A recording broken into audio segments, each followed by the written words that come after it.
आपके लोन का सिबिल भी क्या खराब हो चुका है के बावजूद क्या आपकी सिबिल में अभी तक एंट्रियां खत्म नहीं मिल सकता कि आप ऑलरेडी डिफॉल्टर हो? ज़्यादा लगेगा क्योंकि आपके सिबिल जो है उसका स्कोर अच्छा नहीं है। कोई कंप्लेंट कर सकते हैं या सिबिल क्रेडिट ब्यूरो, दोनों में से अगर कोई गलती करता है तो उसका भुगतान कस्टमर को क्यों होगा? आपके साथ भी ऐसा कभी हुआ है? साथ भी ऐसा हो सकता है। नमस्कार दोस्तों, आप देख रहे हैं मंथन चैनल। मैं हूं करण कश्मीरी। आज जिस टॉपिक के ऊपर हम बात करने आए हैं वो हमसे, आपसे और हर एक इंसान से जुड़ा हुआ है, क्योंकि आज की डेट में लोन लेना एक आम सी बात है। हर छोटी मोटी जरूरत के लिए हम लोन लेते हैं। कई बार जरूरत बड़ी होती है, कई बार जरूरत छोटी होती है, लेकिन लोन लगभग आज की डेट में हर इंसान लेता है। और आपने अमूमन ये सुना होगा कि जब भी आप लोन लेने जाते हैं तो सबसे पहले चेक होता है आपका सिबिल स्कोर। सिबिल स्कोर यानी कि वो संस्था जो हमारे लोन्स की रीपेमेंट्स, हमारे क्रेडिट कार्ड्स की रीपेमेंट, या हमने किसी भी तरह का कोई भी अगर ऋण ले रखा है उसको हमने टाइमली पे किया है या नहीं किया है, उसमें कोई वित्तीय अनियमितताएं तो नहीं थी, या हमने कोई लोन डिफॉल्ट तो नहीं कर रखा, इन सब की जो स्टेटमेंट है वो बनाती है सिबिल। सिबिल यानी कि credit information bureau of India limited. ये एक ऐसी संस्था है जो हमारा क्रेडिट स्कोर बनाती है, जो 300 से लेके 900 तक का होता है, और इसी क्रेडिट स्कोर के बेस पर हमें कोई भी लोन जो है वो बैंकों से मिलता है। सिबिल ना तो आपको लोन देता है, ना आपको लोन देने के लिए रेकमेंड करता है। वो सिर्फ आपको एक स्कोर देता है जिसके बेसिस पे फाइनेंशियल इंस्टीट्यूशन ये तय करते हैं कि आपको लोन मिलना चाहिए या नहीं मिलना चाहिए। अगर मिलना चाहिए तो किस रेट ऑफ इंटरेस्ट पे मिलना चाहिए, किस टेन्योर के लिए मिलना चाहिए, आपको लोन सस्ता मिलेगा या आपको लोन महंगा मिलेगा, या आपको लोन नहीं मिलेगा। इन सब का आधार बन गया है आज की डेट में सिबिल।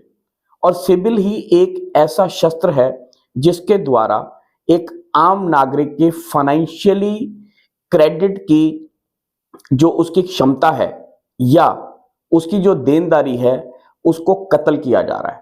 आप लोगों ने बहुत सारे ऐसे केसेस सुने होंगे जहां पर आपने अपना लोन पूरा का पूरा पे कर दिया, टाइमली उसकी इंस्टॉलमेंट्स पे कर दी, एनओसी भी ले ली है, लेकिन जब कुछ समय के बाद आपको एक नए लोन की जरूरत पड़ती है और आप बैंक में जाते हैं तो बैंक कहता है कि आप तो ऑलरेडी डिफॉल्टर हैं, आपके नाम पे तो ऑलरेडी एक लोन एक्टिव है। फिर उसके बाद प्रोसीजर शुरू होता है बैंक को वो सारी स्टेटमेंट्स दिखाने का कि आपने टाइमली लोन पे किया है, फिर वो एनओसी दिखाने का, और वो सब चीजें होने के बावजूद भी कई बार आपका क्रेडिट स्कोर अच्छा नहीं होता है। इस कारण से या तो आपको लोन नहीं मिल पाता है या मिलता है तो बहुत महंगा मिलता है। दोस्तों, ये एक ऐसा कड़वा सच है जो आज की डेट में लगभग हर इंसान के साथ हो गया। और कई बार तो ऐसा होता है कि आपने लोन लिया भी नहीं होता है, लेकिन पैन कार्ड में नंबरों की गलती के कारण या क्लरिकल एंट्री के कारण एक लोन आपके अकाउंट में शो होना शुरू हो जाता है।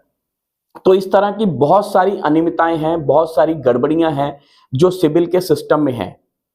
और सबसे बड़ी समस्या है कि इसको एड्रेस करने के लिए कोई भी एक स्ट्रॉन्ग मैकेनिज्म नहीं है।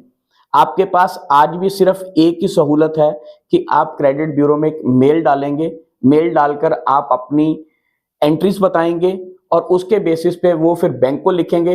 बैंक कितनी देर में जवाब देता है और उसके बाद भी वो एंट्रीज ठीक होती हैं या नहीं होती हैं, जब तक वो एंट्रीज ठीक नहीं होती आपका सिबिल का स्कोर गड़बड़ रहता है, और इसी गड़बड़ के कारण आपको भुगतनी पड़ती है महंगे लोन की महंगी किस्तें। दोस्तों, अभी एक ताजा उदाहरण मैं आपको देता हूं, मैं अपना ही उदाहरण देता हूं। मैंने 2011 में एक कार का लोन लिया था जो मात्र 4 लाख रुपए का था। जब 2020 में हमने घर लिया और उसका जब हम लोन लेने गए तो उस वक्त प्रधानमंत्री आवास योजना के अंतर्गत कुछ सब्सिडी मिला करती थी, और जब हमने उस सब्सिडी के लिए अप्लाई किया तो हमारी सब्सिडी पहली बार में ये कहकर रिजेक्ट कर दी गई कि आप ऑलरेडी 4 लाख रुपए का हाउस लोन ले चुके हैं। एकदम से हमारा माथा ठनका कि हमने 4 लाख रुपए का लोन क्यों लिया और हम 4 लाख रुपए का लोन भी क्यों लेंगे। तो जब उन्होंने वो तारीख बताई तो हमें ये पता चला कि इस तारीख पे तो हमने गाड़ी ली थी, और जब हमने उनको वो सारे कागज दिखाए, बैंक की एनओसी दिखाई, बैंक के क्लियरेंस सर्टिफिकेट दिखाए और ये प्रूफ किया कि ये कार लोन है, हमारा हाउसिंग लोन नहीं है, तब जाकर उन्होंने हमारी इस एप्लीकेशन को मंजूर किया। फिर उसके बाद प्रोसीजर शुरू हुआ सिविल में उस लोन के अगेंस्ट में हाउसिंग लोन खड़ा था उसको हटवाने का। बहुत सारी मेलबाजी हुई, बहुत सारी एप्लीकेशन हुई, लेकिन नतीजा 0/0। अगर हम बैंक के पास जाते हैं, बैंक कहते हैं कि हमने अपनी तरफ से जो भी क्लैरिफिकेशन थी वो ऑलरेडी क्रेडिट ब्यूरो को भेज दी है। क्रेडिट ब्यूरो को जब मेल लिखते हैं तो क्रेडिट ब्यूरो ये कहता है कि हमारे पास अभी तक कोई अपडेटेड स्टेटमेंट नहीं आई। अब यहां पर सबसे बड़ी समस्या ये है कि आप अपने बैंक के पास तो जा सकते हैं, उनको जाकर अपने कागज दिखा सकते हैं, लेकिन क्रेडिट ब्यूरो में जाने का आपके पास कोई रास्ता नहीं है। इसका कोई ऐसा ऑफिस नहीं है जहां पर जाकर आप अपनी शिकायत फिजिकली प्रेजेंट होकर अपने पेपर्स दिखा सकें और उसका निवारण करवा सकें। आज की डेट में सबसे बड़ा धोखा है जो एक आम नागरिक के साथ हो रहा है कि हमारे खिलाफ एक ऐसी चार्जशीट लिख दी गई है जिसके अगेंस्ट में हमें निवारण करने का भी हमारे पास मौका नहीं है। हमारे पास कोई ऐसा फुल प्रूफ तरीका नहीं है जहां पर जाकर हम अपनी बात को कह सकें। यह है दोस्तों एक उदाहरण। दूसरा उदाहरण मैं आपको देता हूं। हमारे एक मित्र हैं, उन्होंने कोई आज से 10 साल पहले कोई क्रेडिट कार्ड कभी लिया होगा, उसके बाद उस क्रेडिट कार्ड को उन्होंने बंद कर दिया, लेकिन क्रेडिट कार्ड डिपार्टमेंट अभी भी उस कार्ड को उनके अकाउंट में शो कर रहा है और उसके ऊपर एनुअल फीस हर महीने ऐड होते होते होते होते आज वो हजारों रुपए की फीस है और उन्होंने उनको डिफॉल्टर घोषित कर दिया कि ये क्रेडिट कार्ड के डिफॉल्टर हैं, जबकि वो उस कार्ड को बंद करे हुए लगभग 10 साल से ऊपर हो चुके हैं, लेकिन आज भी वो क्रेडिट कार्ड उनके अकाउंट में शो करता है। ऐसा ही बहुत बार ऐसा होता है कि क्रेडिट कार्ड कई बार आपके ऊपर अजूल जुलूल खर्चे लगा देते हैं, बहुत सारे अनियमितताएं लगा दी जाती हैं और बहुत सारे ऐसे इंटरेस्ट आपके ऊपर लगा दिए जाते हैं जो आपके देने नहीं बनते हैं। और जब आप उसके लिए फाइट करना शुरू करते हो और उसके साथ क्रेडिट कार्ड कंपनी के साथ जब आप वार्तालाप करते हो तो बाद में एक प्रक्रिया निकल के आती है कि ठीक है सर, हम आपका ये अकाउंट सेटल कर देते हैं, इसमें से ये जो इंटरेस्ट पार्ट है या जो एक्सपेंसेस आपको लग रहे हैं हमारी तरफ से गलत है, हम उसको चार्जेस को हटा देते हैं, आप इतने पैसे दे दीजिए और इस पैसे के बाद हम आपका अकाउंट क्लोज कर देंगे। आप भी सोचते हो कि चलो एक अच्छी बात हुई, मेरा क्रेडिट स्कोर अच्छा हो जाएगा, मेरी सेटलमेंट हो गई, आप उसकी पेमेंट देते हो, खत्म करते हो।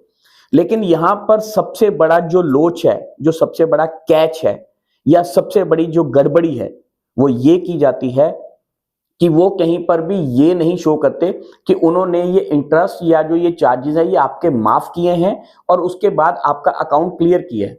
वो उल्टा क्रेडिट डिपार्टमेंट में ये स्टेटमेंट जारी करते हैं कि आपका अकाउंट सेटल किया गया, आप इतने पैसे देने को तैयार नहीं थे, बैंक ने इतने पैसे पे जाके आपके साथ सेटलमेंट की और रजामंदी के कारण बैंक को ये पैसा छोड़ना पड़ा और उसके बाद आपका अकाउंट क्लियर हुआ। आपका बैंक अकाउंट या वो लोन अकाउंट या वो क्रेडिट कार्ड बंद तो हो गया है, लेकिन आपके सिबिल में ये दिखाया जा रहा है कि आप ऑलरेडी डिफॉल्टर हैं, आपने इतने पैसे नहीं दिए। हमारे एक मित्र के साथ अभी ये हुआ है, आज से 5 साल पहले उनका भी ऐसा कुछ क्रेडिट कार्ड का डिस्प्यूट था और उन्होंने क्रेडिट कार्ड के साथ सेटलमेंट की। उनका फोर क्लोजर का चार्जेस जो था वो 20,000 रुपया लग रहा था। उन्होंने उस फोर क्लोजर को खत्म करने के लिए उस 20,000 रुपए के लिए एप्लीकेशन दिया कि मैं पूरा पैसे देके इस अकाउंट को क्लोज करना चाहता हूं और मेरा जो ये 20,000 रुपए का फोर क्लोजर चार्जेस है ये हटाया जाए, क्योंकि मैं बैंक को ऑलरेडी पहले पैसे दे रहा हूं। उनको बकायदा एक मेल आ जाती है कि हम आपका फोरक्लोजर चार्जेस हटाते हैं, आप इतना पैसा दे दीजिए, और उन्होंने उस अकाउंट को सेटल कर दिया।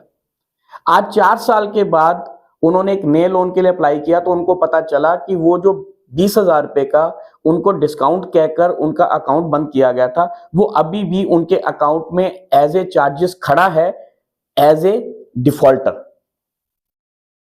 तो दोस्तों, क्या आरबीआई का ये जिम्मेदारी नहीं बनती कि एक आम नागरिक को इस सिबिल के जंजाल से बाहर निकाला जाए, एक सही तरीका, एक सही रास्ता बनाया जाए जिससे कि आम पब्लिक परेशान ना हो।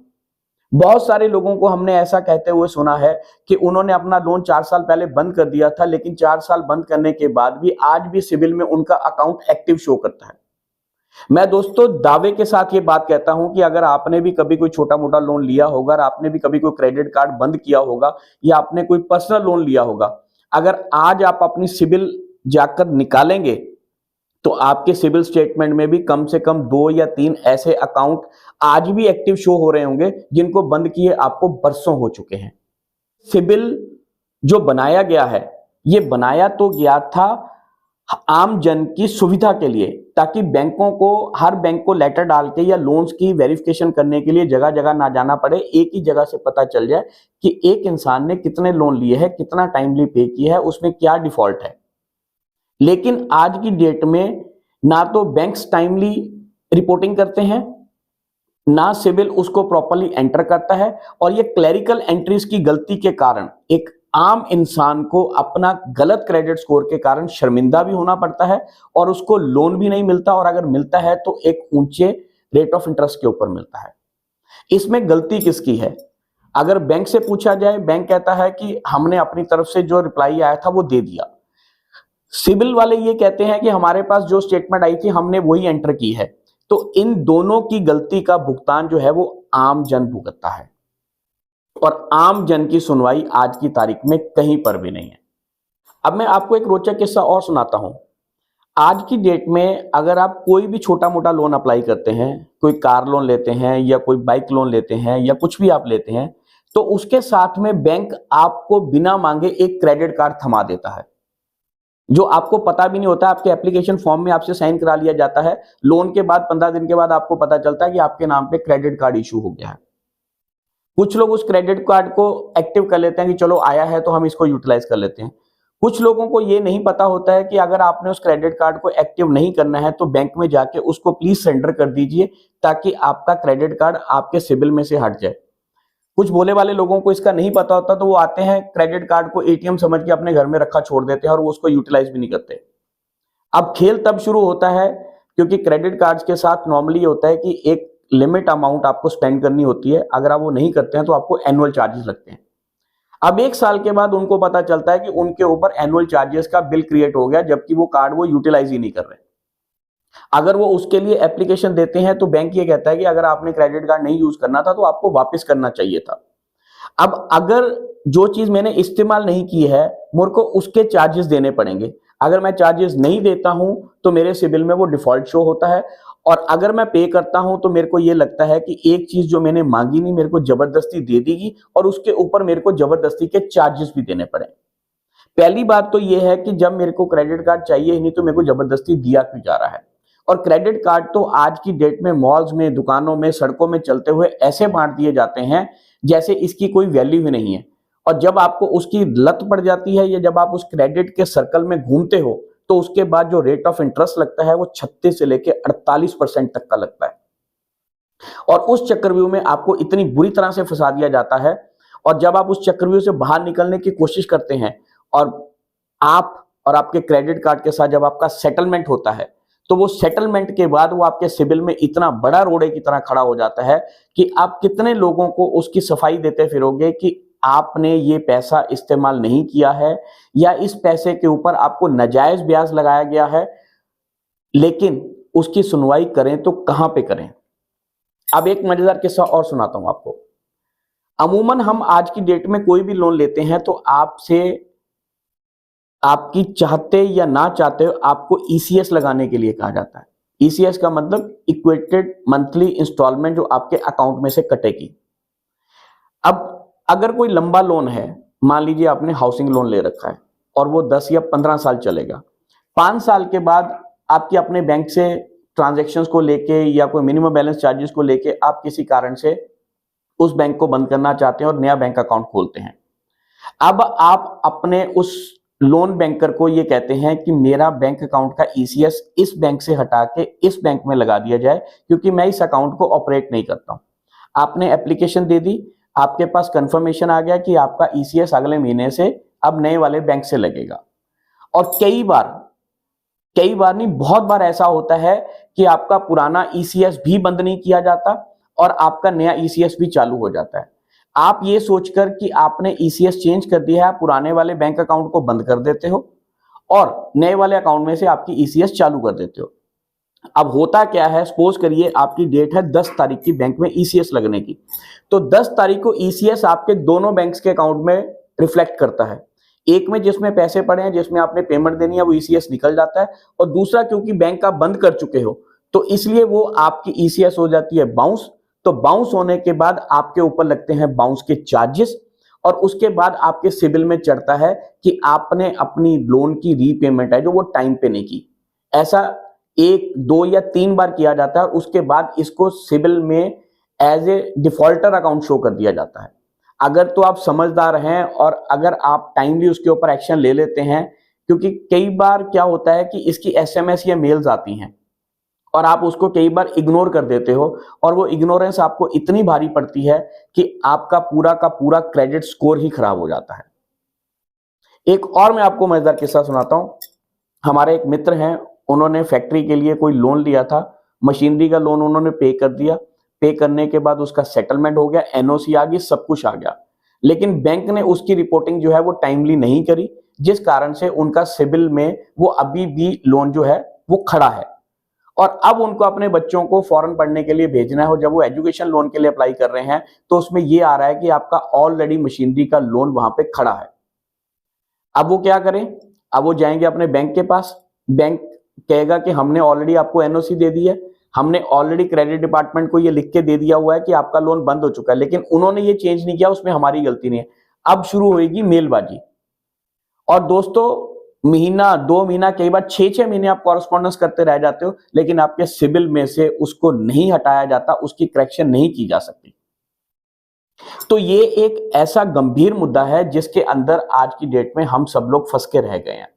तो जिस तरह से बैंक्स का अम्बुड्समेंट सिस्टम है, अगर कोई गलती होती है तो हम बैंक्स के खिलाफ लोकपाल में शिकायत कर सकते हैं, आरबीआई में शिकायत कर सकते हैं, और बैंक को उसका यथावत जवाब देना पड़ता है कि गलती कहां पर हुई है।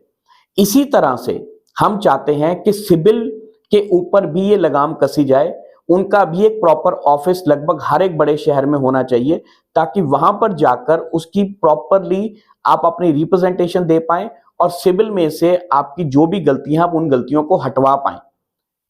क्योंकि कहीं पर भी कोई ऑफिस नहीं होने के कारण सिर्फ एक मेल पे कॉरेस्पॉन्डेंस होती है, और उस कॉरेस्पॉन्डेंस के आधार पर आपकी समस्याओं का बहुत बार समाधान नहीं होता, क्योंकि कई जगह तो ऑटोमेटिक सिस्टम है, आपको मेल गई, वो सिस्टम में मेल चली जाती है, अगर सिस्टम ने उसको पढ़ के उसको ठीक कर दिया तो ठीक है, अदरवाइज आपकी मेल के ऊपर मेल आती रहती है, और एक समय के बाद आप भी मेल करने से थक जाते हो और आप उसको कहते हो कि जाने दो, जब होगा तब देखा जाएगा। लेकिन जिस दिन आपको एक्चुअल में लोन की जरूरत पड़ती है, उस दिन आपको पता चलता है कि वो पुरानी कॉरेस्पॉन्डेंस आज भी खड़ी है, और आपके अकाउंट में, सिबिल में आज भी रिफ्लेक्ट कर रहा है कि आप आज भी किसी ना किसी फाइनेंशियल इंस्टीट्यूशन के देनदार हैं। देनदार नहीं है, आप डिफॉल्टर हैं। ये एग्जैक्ट वर्ड यूज होता है आपके सिबिल में कि you are a defaulter of that particular account. तो दोस्तों, हम आप सबसे भी चाहते हैं कि अपनी प्रतिक्रिया जरूर दीजिएगा, क्या आपके साथ भी ऐसा कुछ हुआ है, और अगर हुआ है तो आपने उसका समस्या का समाधान कैसे किया, और आप क्या चाहते हैं कि इस सिबिल को कैसे कंट्रोल किया जाए, कैसे हम सरकार तक या आरबीआई तक अपनी बात ये पहुंचाएं कि सिबिल को जो आपने हम सबके गले में एक ऐसा सांप लटका दिया गया है जो हमें जब देखो तब डसता रहता है, और दूसरी तरफ जो फाइनेंशियल इंस्टीट्यूशन है, खासकर क्रेडिट कार्ड्स, ये लोगों के ऊपर अनाप शनाप खर्चे लगाते रहते हैं, अनाप शनाप चार्जेस लगाते हैं, और जब उनको सेटल करने की बारी आती है तो वो आपके साथ सेटलमेंट करके अपना पैसा तो ले लेते हैं, लेकिन जो अनाप शनाप चार्जेस उन्होंने लगा रखे होते हैं वो क्रेडिट ब्यूरो में ये शो करते हैं कि ये चार्जेस आपके अभी भी पेंडिंग पड़े हैं। तो क्यों ना दो तरफी तलवार चलनी चाहिए। अगर इंसान का क्रेडिट स्कोर खराब होने के कारण उनको रेट ऑफ इंटरेस्ट महंगा मिल रहा है, तो दूसरी तरफ जो क्रेडिट कार्ड कंपनियां या जो बैंक या जो कोई अदर एनबीएफसी फाइनेंशियल इंस्टीट्यूशंस हैं, अगर वो क्रेडिट ब्यूरो में प्रॉपर रिपोर्टिंग नहीं करते तो उनके ऊपर भी फाइन लगना चाहिए। अगर आज आपकी एक किस्त बाउंस होने के कारण आपको फाइनेंशियल चार्जेस और उसके ऊपर लेट चार्जेस और उसके ऊपर इंटरेस्ट पड़ता है, तो अगर आपने अपना बैंक चेंज कर दिया है और आपने अपनी ईसीएस अकाउंट चेंज कर दिया है, उसके बावजूद भी वो इंस्टीट्यूशन अगर उसी अकाउंट में दोबारा से ईसीएस रिफ्लेक्ट कर रहा है और आपके क्रेडिट स्कोर को खराब कर रहा है, तो उस बैंक, उस फाइनेंशियल इंस्टीट्यूशन और उस एनबीएफसी के ऊपर भी किसी ना किसी तरह की पेनल्टी लगाई जानी चाहिए। क्योंकि जब तक ये चार्जेस का खेल दो तरफा नहीं होगा तब तक इसके बारे में सिर्फ कंज्यूमर ही सीरियस है, लोन देने वाला कभी भी उसके बारे में सीरियस नहीं है। दोस्तों विचार कीजिएगा, ये बहुत एक गंभीर मुद्दा है और अगर आज हम लोगों ने इसके ऊपर मिलकर आवाज नहीं उठाई तो आने वाले समय में ऐसा होगा कि आप सारे लोनों की अदायगी करने के बावजूद, सारी पेमेंट देने के बावजूद भी आप सिबिल के खाते में डिफॉल्टर ही रहेंगे। तो अगर आप डिफॉल्टर नहीं होना चाहते तो इस मुहिम में हमारा साथ दीजिए और इसके खिलाफ आवाज उठाइए और इस वीडियो को जहां तक हो सके ज्यादा से ज्यादा लोगों तक पहुंचाइए, ताकि जो लोग इसके ऑलरेडी शिकार हो चुके हैं वो हमारे साथ जुड़ें और हम एक तरह से एक प्रेशर बिल्डअप करें एक इंस्टीट्यूशंस के ऊपर भी और इस ब्यूरो के ऊपर भी, ताकि लोगों की फाइनेंशियली हेल्थ को खराब ना किया जाए, उनके फाइनेंशियल क्रेडिट स्कोर को खराब ना किया जाए। दोस्तों हम उम्मीद करते हैं कि आपको हमारी आज की पेशकश पसंद आई होगी। इस पेशकश को जहां तक हो सके अपने दोस्तों के साथ शेयर जरूर कीजिएगा, ताकि वो भी ये जो सिबिल के जाल में फंसे हुए हैं उससे बाहर निकलने का उनको भी कोई रास्ता मिल सके। इसके अलावा अगर आप किसी इस तरह के और टॉपिक के ऊपर वीडियो चाहते हैं तो आप हमें कमेंट करके बताइए, हम उसके ऊपर भी वीडियो बनाएंगे और एक जन चेतना के नाते और एक रिस्पॉन्सिबल चैनल होने के नाते हम उसके ऊपर भी मंथन करेंगे। तो ये थी हमारी आज की छोटी सी पेशकश। हम लेंगे आज आपसे विदा, मिलेंगे अगली बार किसी और टॉपिक पे, किसी और समस्या के ऊपर मंथन करने के लिए। तब तक हमारी तरफ से बाय बाय दोस्तों।